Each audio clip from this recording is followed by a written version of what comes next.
Hey everyone, welcome to the channel. My name is Catherine, and today I'm going to be talking about why logic doesn't always work to solve problems. But before we get started, I need to include this disclaimer. Are you ready? I'm not a doctor or a psychotherapist and am not qualified to give medical or psychological advice, so the following information should not be used as a substitute for proper diagnosis or treatment. This information is based on my thoughts and opinions, based on experiences that I've had, and the opinions expressed are subject to change as I learn and grow. If you have specific concerns or questions about your given health situation, I would invite you to consult a doctor or other qualified healthcare practitioner that you trust. Okay.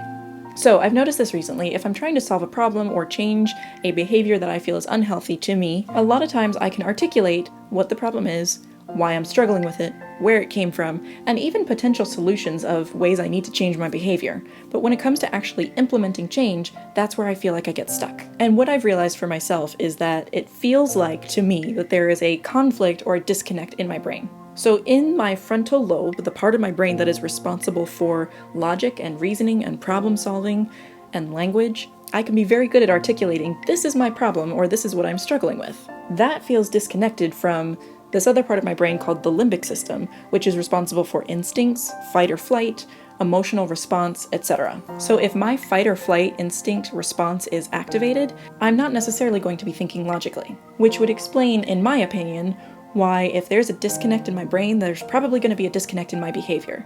So I know the things that I should do or want to do, and yet it's hard to make myself do them. Now, this is not meant to be used as an excuse for unhealthy behavior, but rather to illustrate my hypothesis that not all problems can be solved logically. Logic is often helpful in understanding a problem that I'm having, but often the solution requires some form of creativity. So for example, I might be noticing in my body, I have low energy, I feel kind of lethargic, and I realize, oh, it's because I'm not eating enough food. I just need to eat more.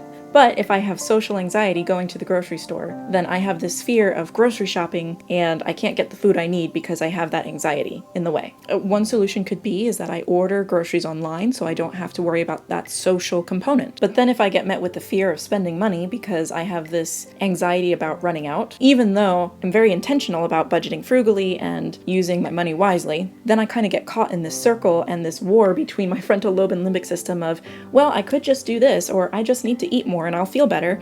But if I am so trapped in my own anxiety of, well, I don't want to go to the grocery store and I don't want to spend money, so what do I do? Optimal functioning of the brain, in my opinion, would allow for a collaborative connection between the frontal lobe and the limbic system, thus allowing for both logical and creative solutions to problems. So I'm not a psychology expert, which is why if you have specific questions or concerns pertaining to your health, it's important to consult a doctor about that. But if you have any insights to offer, please share them in the comments. Does this idea ring true to you? Am I missing any key components? I want to know.